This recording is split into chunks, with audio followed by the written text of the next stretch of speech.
Terima kasih Pak Ghazali. Saya senang dengan webinar kita pagi hari ini. Izinkan saya share PowerPoint saya. Baik. Sekali lagi selamat pagi dan saya senang sekali disertakan dalam forum ini.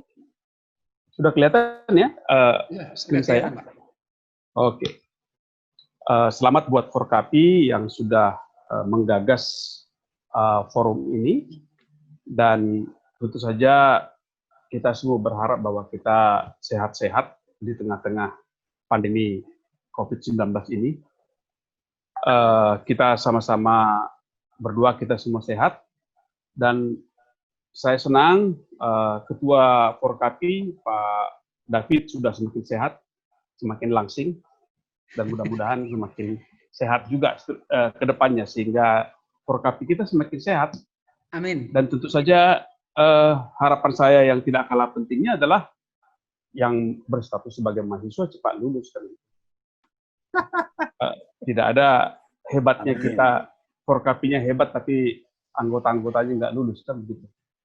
Amin. Itu yang kita harapkan. Baik, sesuai dengan permintaan panitia, saya akan berbicara komunikasi pembangunan dan untuk adaptasi tatanan baru.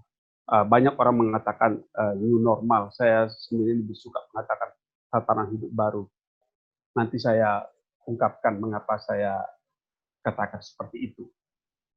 Baik, ada 4 topik pembicaraan yang saya tawarkan, mudah-mudahan tidak begitu lama, sesuai dengan permintaan panitia. Pertama, saya akan bicara kita dan perubahan. Saya hendak mengatakan bahwa perubahan itu biasa saja.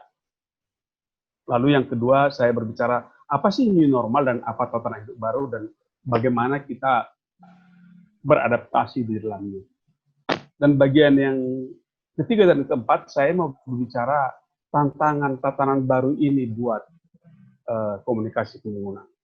Bagian pertama, bagian A, saya berbicara tantangan pragmatisnya. Sebagai praktisi komunikasi, apa yang seharusnya kita lakukan.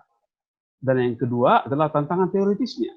Sebagai ilmuwan komunikasi, apa yang bisa kita lakukan. Jadi, itu yang mau kita bicarakan, tantangan praktis, pragmatis, maupun tantangan teoritisnya. Baik, kita mulai dari yang pertama, cita perubahan dan adaptasi. Saya melihatnya bahwa perubahan adalah sesuatu yang sangat wajar, sangat terjadi. Tidak ada yang kekal di dunia ini. Semua berubah. Persoalannya adalah bagaimana kita menyesuaikan diri dengan perubahan. Pepatah Latin mengatakan tempus mutantur, etnos mutantur in illit. Waktu berubah dan kita berubah di dalamnya. Tidak ada yang abadi di dunia ini, selalu berubah. Namun ada perubahan itu yang sangat cepat, ada yang lambat. Kebetulan kita sekarang mengalami perubahan yang sangat cepat. Dan perubahan yang cepat itu sering sekali mengakibatkan disrupsi. Disrupsi itu kekacauan. Kita ada perubahan dan kita kalau tidak berubah, ya kita ikut dilibas oleh perubahan itu. Kita harus beradaptasi dengan perubahan itu. Atau kalau lebih hebatnya, kita harus menjadikan perubahan itu menjadi peluang. Change menjadi chance, menjadi tantangan. From change to chance. Itu menjadi tantangan buat semua kita. Dan kalaupun saya mendaftarkan 3 sumber disrupsi atau 3 sumber perubahan yang mengakibatkan disrupsi di sini, bisa kita perpanjang daftar ini. Namun yang jelas bahwa perubahan itu yang akhir-akhir ini terjadi datang dari 3 tonggak ini. Ada tonggak yang dibangun oleh perubahan-perubahan fisik. Kita lihat teknologi 3 dimensi, robot cerdas, dan segala macam yang bersangkut paut dengan teknologi. Itu mengakibatkan disrupsi, membuat orang gugup, banyak tenaga kerja berkurang, banyak jenis pekerjaan menjadi berubah karena munculnya teknologi yang bersifat fisik. Yang kedua sumber disrupsi itu adalah biologi. Pengetahuan orang tentang DNA, tentang gen dan segala macam itu merubah sama sekali ilmu kedokteran. Merubah bagaimana dokter memperlakukan pasiennya. Dan yang paling hebat adalah teknologi digital. Bagaimana IoT, Internet of Things, cloud technology, big data, artificial intelligence, itu benar-benar merubah wajah alam kita, wajah dunia kita. Dan itulah yang mengakibatkan apa yang dikatakan oleh banyak ahli sebagai VUCA itu. Ketiga perubahan ini, ketiga tiang ini mengakibatkan disrupsi yang mengakibatkan VUCA itu. Volatility, uncertainty, dan ambiguity. Volatility itu perubahan yang sangat cepat. Uncertainty itu ketidakpastian. Kita tidak tahu apa yang akan terjadi besok, apa yang akan terjadi tahun depan. Complexity, perubahan itu sangat kompleks. Dan ambiguity, kita tidak tahu apa yang mau kemana, mau ke kiri atau ke kanan. Dan saya pikir kalau kita perhatikan bagaimana COVID-19 menghajar dunia ini, ya ini yang kita alami. Perubahannya sangat cepat. Hari ini kita masih masuk kantor, besok harus tinggal di rumah. Sebentar boleh keluar, sebentar tidak. Harus pakai masker. Banyak sekali perubahan yang cepat yang kita hadapi. Dan uncertainty. Mengapa saya katakan uncertainty? Ya, kita tidak tahu harus berbuat apa. Kita tinggal di rumah, sehat. Kawan-kawan yang berkeliaran kemana-mana, sehat juga gitu. Ini bagaimana sih sebenarnya? Dan perubahan itu sangat kompleks. Ada ODP, PDP, segala macam itu susahlah kita pahami. Dan ambiguity, kita tidak tahu bagaimana arah perubahan itu dan apa yang harus kita lakukan. Anda pasti masih ingat satu hari orang pakai disinfektan, harus masuk ke ruang disinfektan. Kalau tidak masuk, nggak boleh. Tiba-tiba dibilang disinfektan itu berbahaya. Ada orang mengatakan berjemur sebelum jam 10, besoknya keluar lagi di surat kabar, nggak boleh jam 10 gitu. Ini ambiguity, dan inilah perubahan itu. Dan kita semua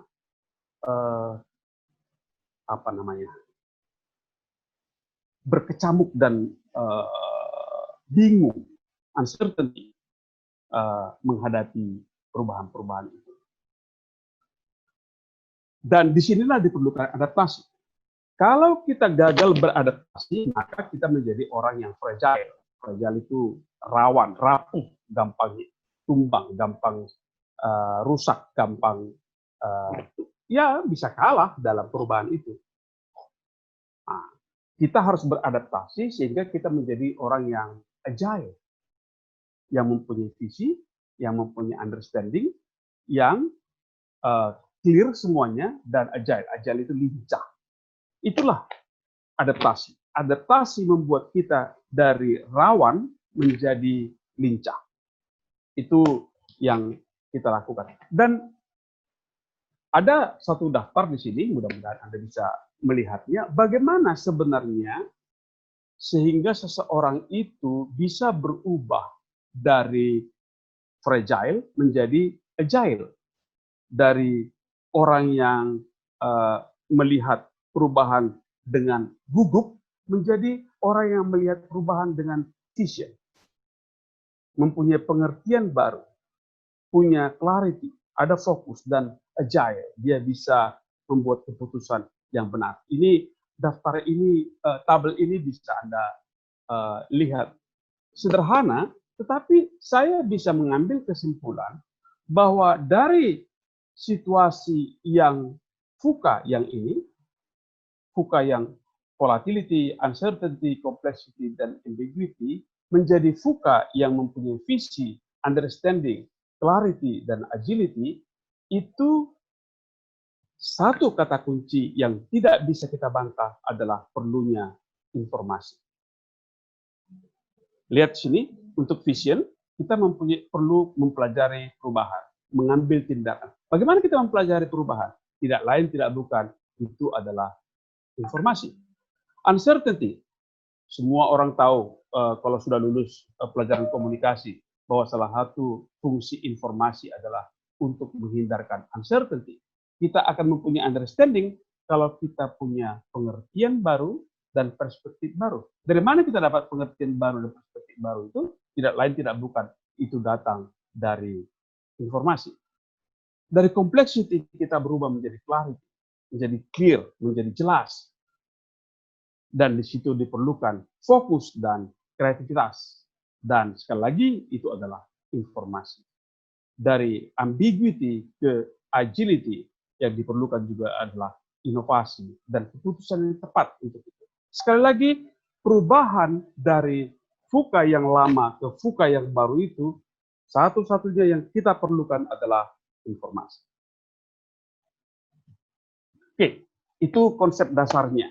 Di situ pentingnya komunikasi untuk mengajak kita, menguatkan kita, beralih dari VUCA yang lama ke VUCA yang baru.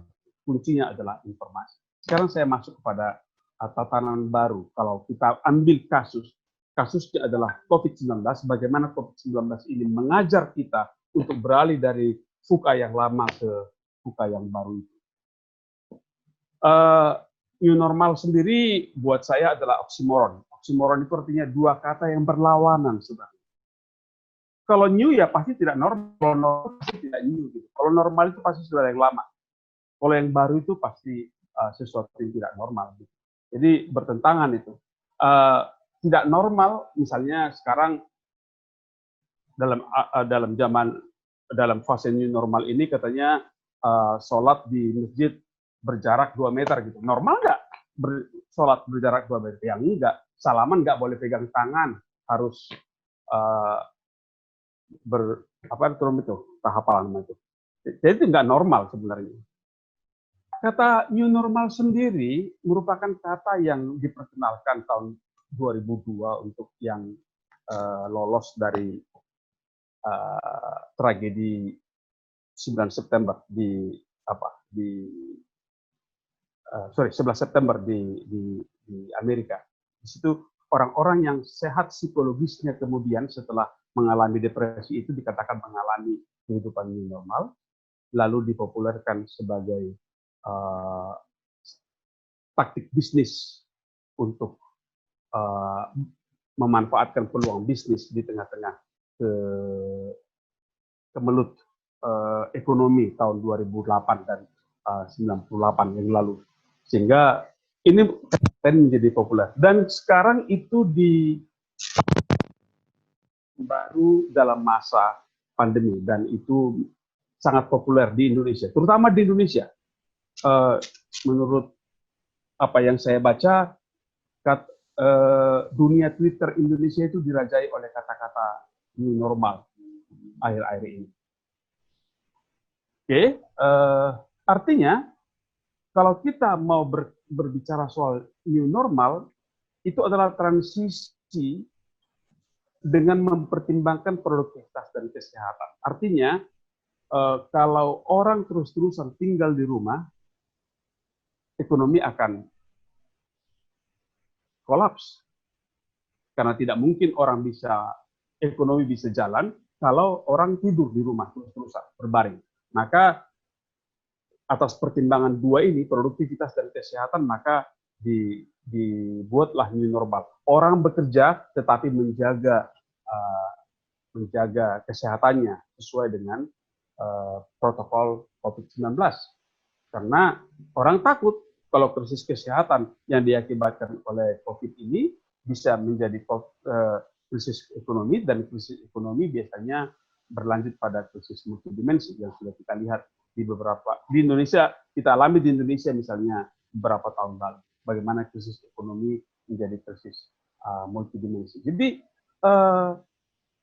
apakah Indonesia sudah layak untuk dikatakan hidup new normal? Ya, saya sendiri sih, kalau kita melihat apa yang dikatakan oleh WHO, saya tidak tahu bagaimana kriteria WHO ini sudah dipenuhi di Indonesia. Saya tidak tahu apakah transmisi virus corona sudah dapat dikendalikan.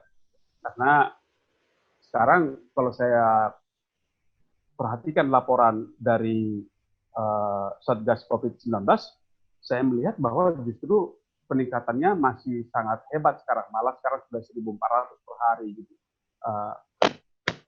Masih meningkat.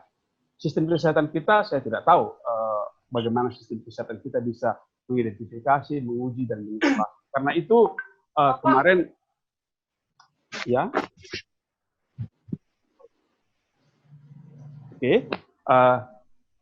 maka itu ada istilah kemarin Indonesia bukan new normal tapi transisi ke new normal. Saya tidak tahulah itu soal apa namanya itu pemilihan diksi saja. Saya lebih cenderung untuk melihat tantangannya kepada orang DevCom adalah nomor 6 ini, bagaimana masyarakat berpartisipasi dan terlibat dalam new normal. Artinya, kita sebagai orang DevCom tertantang untuk ikut berpartisipasi, karena ini syaratnya oleh WHO. Bagaimana kita ikut terlibat, bagaimana kita bisa menggerakkan orang untuk ikut terlibat. Jadi, saya lebih suka mengatakan sebagai tatanan hidup baru, bukan new normal. Saya lebih suka mengatakan sebagai tatanan hidup baru. Jadi, kita, masyarakat, beraktivitas. Dan di samping itu, virus corona belum kita bisa taklukkan. Gitu. Begitu kenyataannya sekarang ini. Jadi kalau dikatakan berdamai dengan virus corona, ya saya kurang setuju karena saya tidak bisa berdamai dengan dia karena dia tidak mau berdamai dengan saya. Dia mau menghajar saya terus sehingga saya tidak mau berdamai lah. Apalagi bersahabat, masa sih tidak saya bisa bersahabat dengan virus? Saya lebih suka mengatakan kita berdampingan. Ada virusnya, tapi jangan ganggu saya dan saya tidak, saya akan menghajar kamu. Dia ada dan saya ada di sini. Saya melakukan protokol untuk menjaga diri saya dari COVID-19 itu. Itu menurut saya tatanan hidup baru itu. Jadi saya hidup berdampingan dengan virus corona karena virus corona belum bisa ditaklukkan secara teknologi. Dan di semua lini kita tahu bahwa 3 hal inilah yang harus dilakukan agar virus corona itu bisa kita perangi. Kesiapan fasilitas kesehatan, kesehatan lingkungan, dan disiplin masyarakat. Saya tidak punya urusan dengan yang 2 ini. Yang saya punya urusan adalah soal disiplin masyarakat. DevCom punya urusan dengan disiplin masyarakat, karena kitalah yang harus mendisiplinkan diri kita. Anda sudah tahu ini tatanan barunya, dan tatanan baru itulah yang menurut saya belum sepenuhnya dilakukan oleh warga masyarakat kita. Kita lihatlah, kalau saya perhatikan, membaca berbagai perilaku manusia dan bagaimana kita melihat masyarakat kita menghadapi virus corona ini, ada 4 hal ini yang saya lihat. Masyarakat terurai, tadinya suka ngumpul, ngerumpi, nongkrong, segala macam, sekarang harus membentuk koloni sendiri, membentuk koloni di rumahnya. Kemudian bangkitnya modal sosial, nanti kita akan lihat satu persatu, dan berkurangnya aktivitas kolektif dan hidup yang lebih esensial, bukan simulakra, bukan simulasi, bukan bunga-bunganya. Mari kita lihat yang pertama. Masyarakat kita menjadi membentuk koloni sendiri. Kita dipaksa tinggal di rumah. Kalau tadinya saya tinggal di rumah itu sekitar 12 jam per hari, 12 jam lagi di luar, sekarang saya harus 24 jam tinggal di rumah. Kalau koloninya tidak sehat, maka yang terjadi adalah depresi. KDRT. Saya tidak tahu, salah satu teman kita, Bu Firda, bikin penelitian katanya KDRT meningkat selama tinggal di rumah ini. Itu bisa masuk logika karena kita bayangkan sekian orang satu rumah dan mereka berinteraksi dengan sangat intens. Kalau sudah ada bibit-bibit tidak suka, ya akhirnya berantem. Sehingga di penelitian di beberapa tempat di Amerika menggunakan penggunaan alkohol dan tingkat bunuh diri itu meningkat. Depresi meningkat. Kalau tidak sehat. Dan kalau dia sehat, maka kita bisa juga melihat bahwa banyak gerakan-gerakan sosial yang sangat bagus. Apa yang bisa kita lakukan misalnya sebagai anggota komunitas yang terkurung sekarang, ini kita bisa menggerakkan masyarakat kita untuk bergerak sendiri untuk saling menghibur. Ini yang tidak kelihatan dengan nyata, walaupun ada embrio-embrionya. Demikian juga dengan gerakan-gerakan kemandirian pangan, banyak orang yang mulai tanam-tanam di pekarangannya, obat-obat tradisional muncul dan segala macam. Itu karena deglobalisasi terjadi. Kalau tadinya kita sangat gandrung dengan globalisasi, pergi ke sana kemari, sekarang kita menjadi terdeglobalisasi. Pangan dan obat juga diproduksi sendiri. Yang kedua, bangkitnya modal sosial. Nggak bisa kita bantah bahwa bantu-membantu menjadi banyak sekali. Tidak ada saya pikir grup sosial yang tidak punya gerakan sosial untuk COVID-19. Ada yang membantu masker, ada yang membantu sembako, ada yang membantu APD, ada yang membantu macam-macam lah bantuannya. Memang itu rupanya harkat manusia itu, dia menjadi sangat tolong-menolong ketika dia tertekan. Namun sebenarnya yang lebih penting selain bantuan ekonomi adalah bantuan psikologis dan bantuan spiritual. Maksud saya bantuan psikologis itu banyak orang menjadi terkurung sendiri di rumah, apalagi kalau dia sudah manula misalnya, bantuan psikologis ini masih sangat banyak diperlukan. Dan tantangan buat orang Devkom adalah bagaimana kita menggali potensi modal sosial itu dan membangun jaringan untuk berbagi itu. Yang ketiga, berkurangnya aktivitas kolektif. Dan akibatnya adalah aktivitas kolektif di dunia maya. Anda tentu saja tidak heran kalau yang paling banyak keuntungannya sekarang adalah perusahaan telepon, perusahaan internet, karena orang semua sangat asik dengan dunia maya. Webinar luar biasa banyaknya sekarang. Yang penting ataupun yang tidak penting.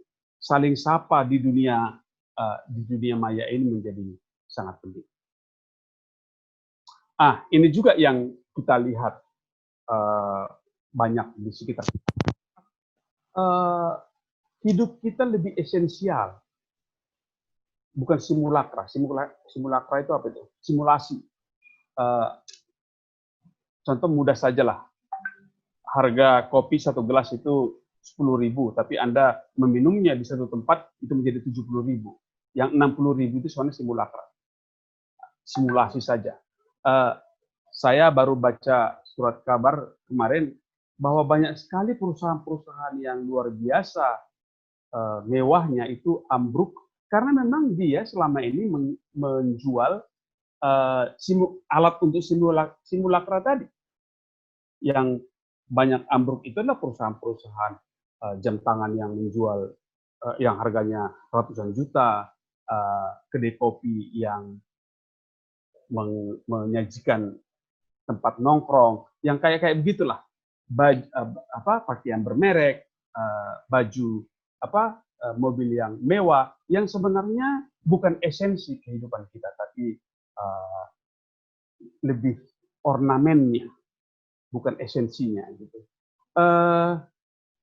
Memang itu menjadi pandemi COVID-19 mengakibatkan kita perlu meriset semua entitas kehidupan kita, pribadi kita, keluarga kita, kelompok kita, dan organisasi kita. Itu yang saya lihat. Sekarang kita mari lihat, kalau begitu situasinya, apa tantangannya buat orang komunikasi, terutama orang komunikasi menggunakan.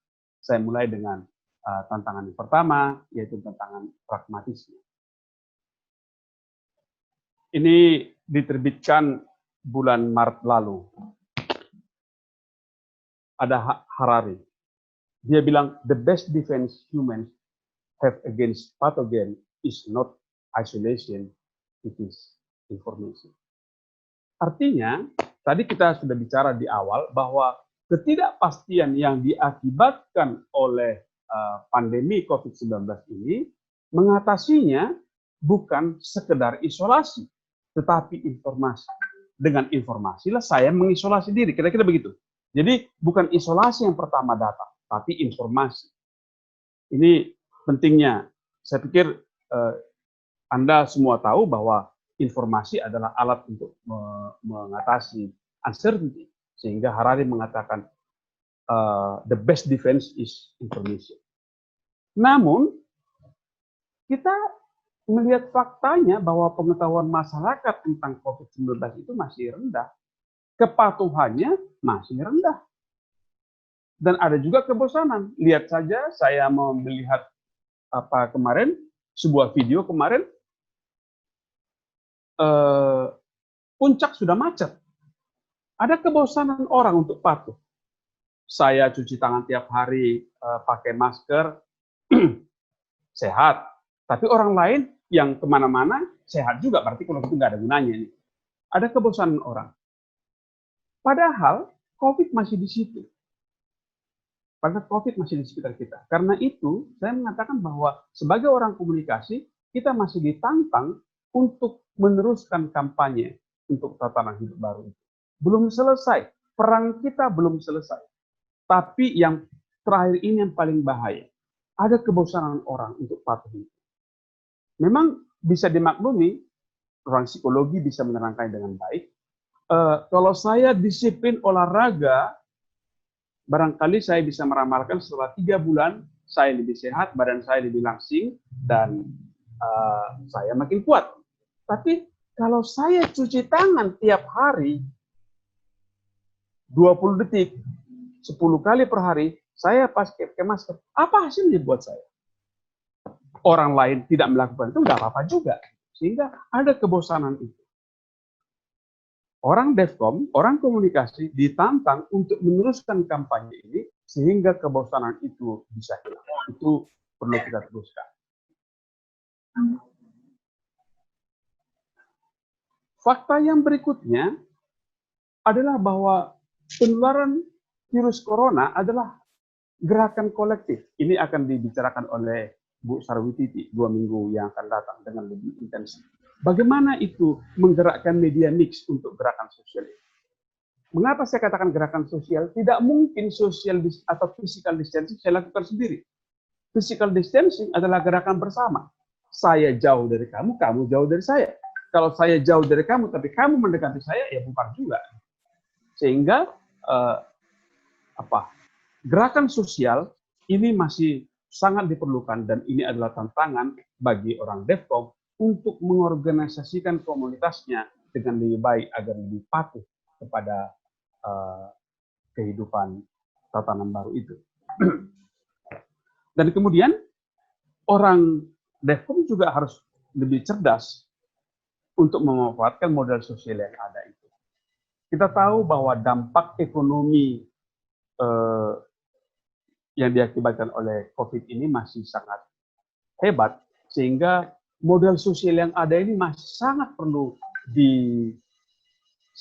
dimobilisir agar orang-orang yang terkena dampak itu tidak begitu menderita. Kita tahu bahwa modal sosial itu banyak sekali mengalir ketika bulan Maret, April lalu. Tapi kalau saya lihat sekarang sudah agak reda gitu, agak berkurang. Yang banyak itu ketika Ramadan kemarin, itu hebat.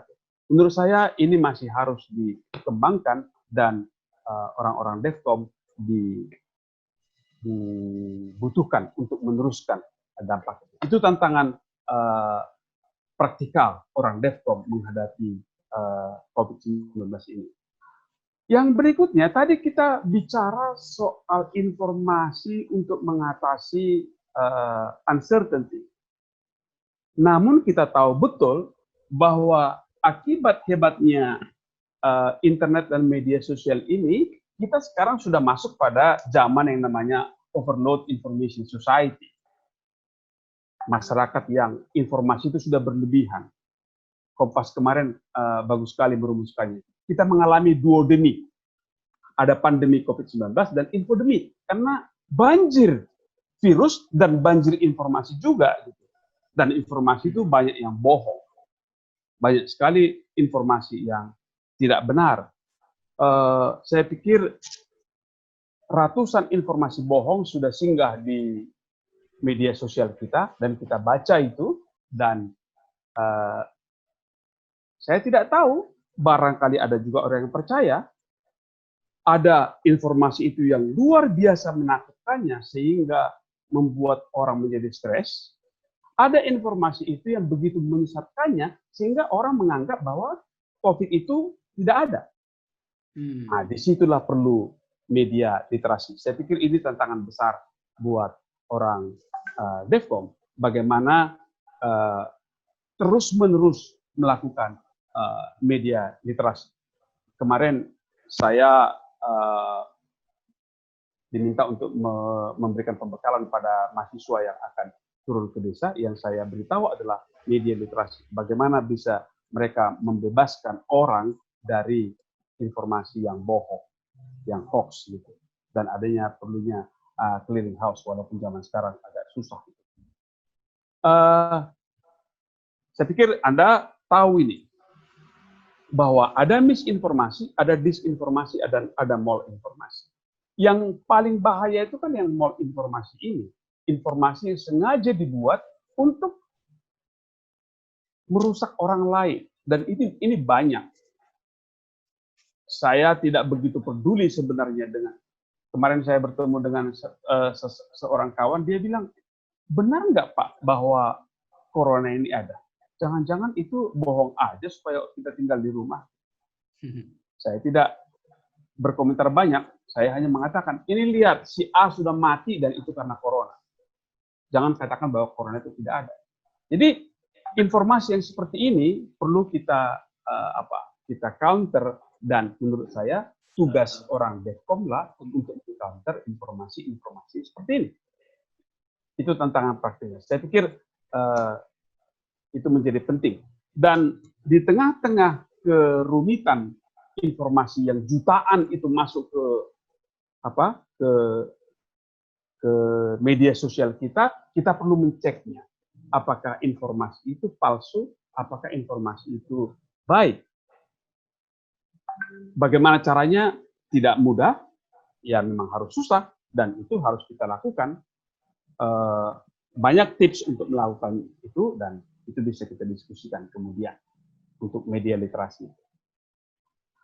Tantangan teoritisnya bagaimana? Saya masuk pada bagian yang keempat. Sebagai ilmuwan komunikasi, kita ditantang juga untuk merumuskan bagaimana sistem informasi untuk mengatasi krisis itu. Kita tahu bahwa pengetahuan, sikap, dan kepatuhan masyarakat belum merata.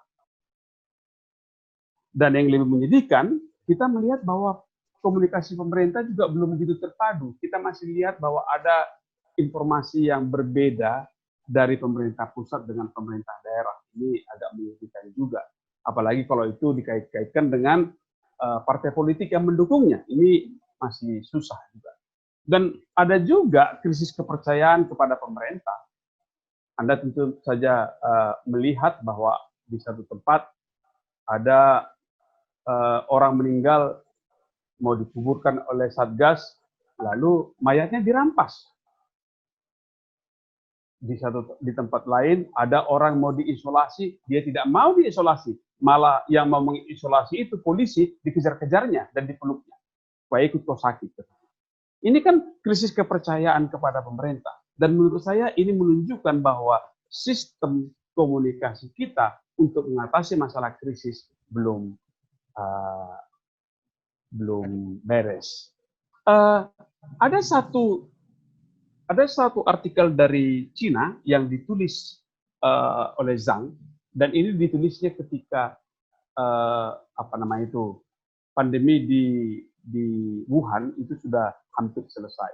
Kata dia menawarkan model komunikasi risiko antara pemerintah, ahli, dan masyarakat. Kata dia, ada 3 komponen yang sangat penting untuk komunikasi risiko itu. Pertama adalah government, yang kedua export, yang ketiga public. Government harus memberikan empowerment kepada ekspor. Dan terus terang saja, COVID-19 membuat orang lebih percaya kepada ekspor, pada saintis. Apa yang diberikan oleh saintis? Saintis harus memberikan scientific analysis kepada government. Publik ada di sini harus mendapat informasi yang penting. Nah, ini banyak orang meragukan nih kan, berapa jumlah yang sakit kemarin hilir mudik juga angka-angkanya. Harus pemerintah, walaupun setiap sore kita mendapat informasi disclosure dari pemerintah, tapi banyak orang tidak percaya. Kalau kita memperhatikan bagaimana sistem ini, saya pikir ketiga path ini, antara ekspor dengan government, antara government dengan publik, antara publik dengan ekspor, rusak sekarang ini, tidak sepenuhnya berjalan. Kalau Anda mau meneliti dengan memakai alat-alat analisis diagnosa komunikasi, Anda bisa melihat itu. Bagaimana macetnya hubungan antara government dengan ekspor, ekspor dengan publik, publik dengan government. Sehingga masuklah media sosial, merusaknya di tengah-tengah. Media sosial datang dengan informasi yang kata ahli begini, kata ahli begini. Ada si A mengatakan, dan serunya adalah Profesor Anu, padahal belum tentu Profesor Anu yang bicara. Ada kawan saya di IPB yang dikutip namanya disalahgunakan berkali-kali, padahal bukan dia yang nulis artikelnya, seolah-olah dari expert, padahal tidak. Itu media sosial yang merusak. Anda bisa mendiagnosanya dengan menggunakan alat ini, karena banyak sekali hoax yang terjadi merusak hubungan antara ekspor dengan publik, publik dengan government, government dengan ekspor. Ini saya pikir yang perlu kita lihat bersama. Dan satu lagi, saya ingin memperkenalkan model yang lain untuk komunikasi krisis, bagaimana memanfaatkan sosial media. Ini yang saya katakan tadi di awal, sosial media tidak dimasukkan oleh Zhang, padahal itu luar biasa pentingnya dalam zaman sekarang ini. Karena orang tidak lagi, sangat sedikit membaca surat kabar, televisi juga barangkali tidak banyak diikuti, sosial media yang menjadi sumber utama. Bagaimana memberikan kredibilitas, dan yang tadi itu menjadi sesuatu clearing house untuk sosial media. Ini saya pikir tantangan penting untuk komunikasi pembangunan. Saya pikir itu yang ingin saya ucapkan. Kalau ada diskusi, tentu saja dengan senang hati saya akan berdiskusi dengan kita semua. Tapi yang jelas, tantangan buat orang Devcom dalam zaman COVID ini luar biasa pentingnya. Terima kasih. Selamat siang. Saya kembalikan kepada moderator kita.